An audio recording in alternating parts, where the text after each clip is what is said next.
Excellent. Okay, I'm watching this movie called BlackBerry right now on Netflix, which is literally a movie about the origin of BlackBerry, and I saw it on Facebook, which is why I'm watching it, but that's not the point. The point is, this movie is revealing everything to me about my journey as an entrepreneur, trying to build with my friends in my day ones. Very early in the movie, they somehow acquire a brand new CEO who introduces himself and wants to be the CEO of these nerds, basically. The previous CEO, the one who created this idea, was this meek guy who couldn't speak up for himself and was nervous and whatever, and then he had this guy, assumingly his best friend, who was just with him and always like spoke up for him. But the CEO jumps in. He's like, where are you at right now?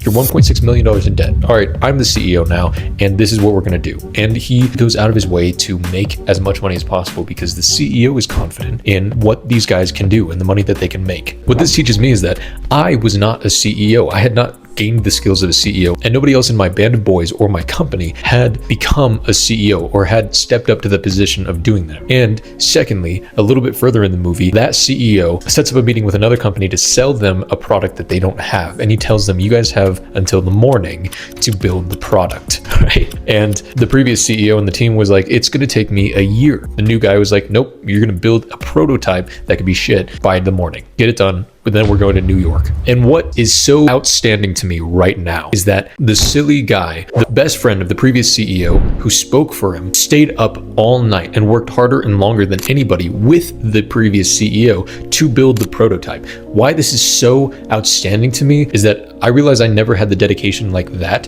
from any of my band of boys. Actually, I think all of the boys at one point would have done the same thing. They valued it so much and they would sacrifice and they would have lived for it. But right now, everybody's at a point where they're pulling back and reconsidering and having new values in life and changing their perspectives and trying to determine what's actually valuable and worth sacrificing for and what's possible.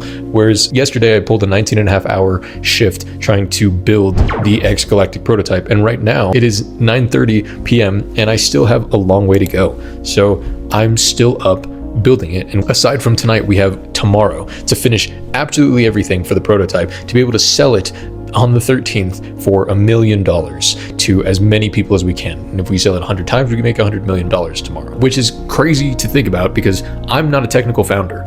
Technically, after this conversation, I'm not really an anything founder. I haven't put enough time into gaining the skills and establishing myself as a dominant sovereignty in any field or any category or any skill set. I'm probably not the greatest at sales because I haven't done it very often. I'm probably not the greatest at business or law or negotiating relationships or sending emails or making marketing content. Right now, I'm getting pretty good at building websites and engineering products, which is something that I'm thankful for. I've always been skilled at seeing the future and seeing the route to get there for any business. I can get you to any point you want to in any business in any time frame that you want, and I can do that confidently. So if you have a business that you want to scale to a certain point, let me know in the comments and I'll tell you exactly how to get there in the time frame that you designate. Anyway, I realized I've never really navigated with a team that's committed, and I'm getting to a point where I'm going to need employees, but I loathe the idea of employees rather than partners because I actually just care too much. Really, fundamentally, that's probably my issue working in a team is I care so much about everything. I care about the end result of the product being exactly or surpassing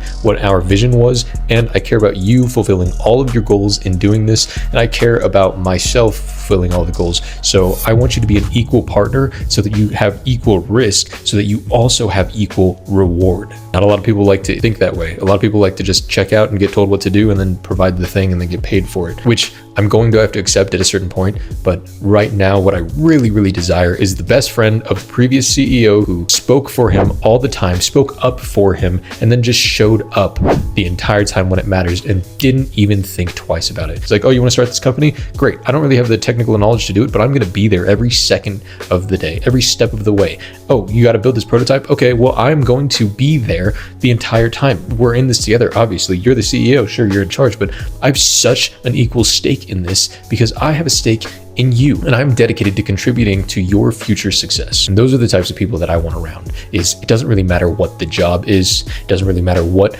we're trying to dedicate ourselves toward, it doesn't really matter what the business is. It's I resonate with you and I want to succeed together, and I'm going to do whatever I can to make it happen.